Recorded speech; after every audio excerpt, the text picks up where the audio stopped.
Hello, what's going on? It's Boxie Nigma here. Hopefully you there. I realize I'm in a different location. Usually this location's for the Boxie Blitz.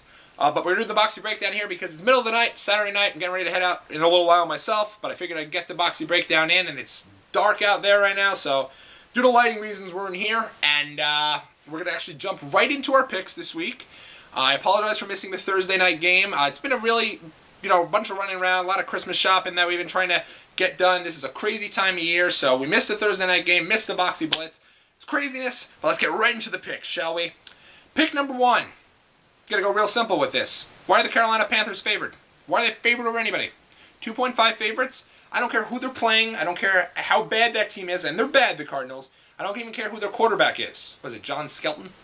In any event, the Carolina Panthers are 1-12, and they have their eye on one prize. And that prize is Andrew Luck. Don't get yourself fooled. I understand they like the kid from Notre Dame that's playing for them right now, but Andrew Luck, he's a can't miss. And I believe he's going to go first, and Carolina is in the driver's seat. They're the only one-win team left, and I think if they play a little harder to continue to lose, they can get them. So I don't think they're going to win this game against the Cardinals. Cardinals are still in a division race. Don't get me started on the NFC West, but I think it is going to come down to the Cardinals and Niners for the division in that final week of the season.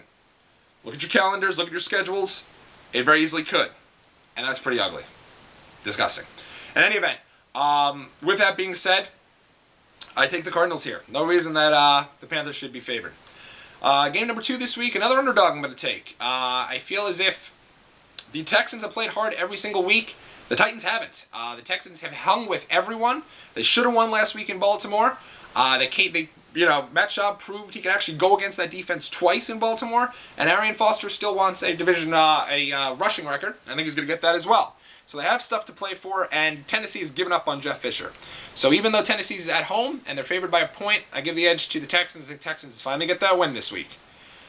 Moving right along to pick number 3, I'm going to actually go with the favorite here, and I think this is a good time to pick the Tampa Bay Buccaneers. Bucs are favored by 4.5 at home to Detroit.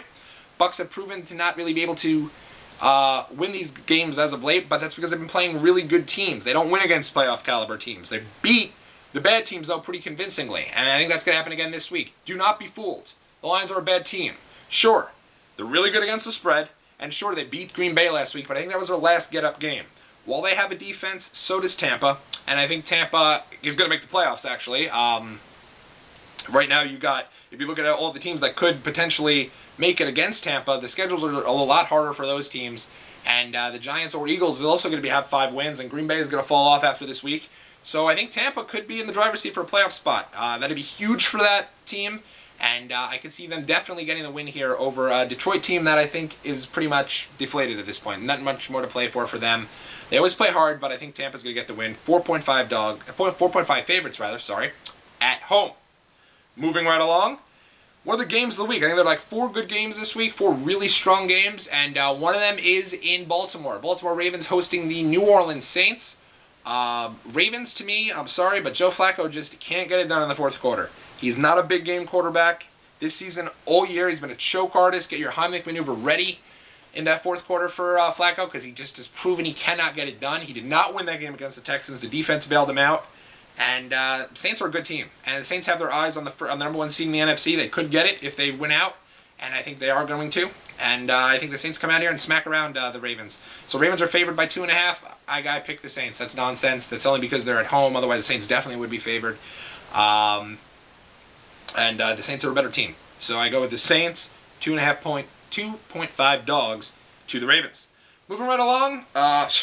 You look at the games Sunday night, and let me just say right off the bat, let's stop the nonsense. Aaron Rodgers is not going to play. They shouldn't play him. It could ruin his entire future if he does play. He's already had 2 concussions.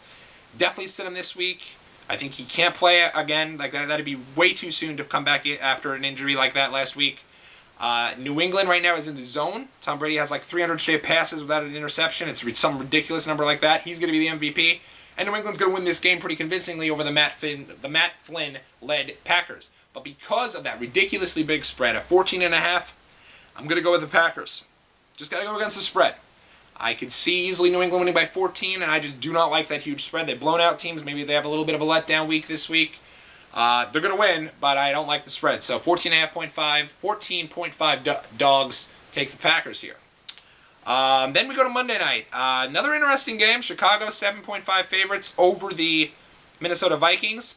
Chicago, they're starting to come back down to earth. They're starting to prove they're a bit soft. They're a little bit of a fraud. Sorry for the Bears fans out there. I know you're going to hate me, but it's true. I don't think they're going to be doing too well once they get to the playoffs. I think they'd be really lucky to get the second seed. I don't think they're going to get it. I think that's how they're going to be Giants or Eagles, depending upon who wins that division. So with all that being said, I think the Bears win this game, but I think with Tavares Jackson knowing, no Brett Favre nonsense, it's Tavares Jackson's team for the rest of the year, and the Vikings, I think, hang around here. The game's not in the, obviously not in their stadium, because the snow came through, but they're playing in Minnesota, so they are the home team here. I think they get the win. So I don't get the win, but I think they hang around, go with the underdog again. So, in a week where we pick 5 of 6 underdogs, our picks again are the Texans, 1-point dogs, Saints, 2.5 dogs, the Cardinals, 2.5 dogs. The Tampa Bay are only favorite this week, 4.5 favorites over the Lions. 14.5 dogs of the Packers on Sunday night to New England. And finally, the Vikings, 7.5 dogs to Chicago. That's all the time I have for you. It's a little bit of a shaky week. I wouldn't be betting this week, but if you are, those are my picks. I hope you go out and make some money, enjoy some football, because there's some great games this week.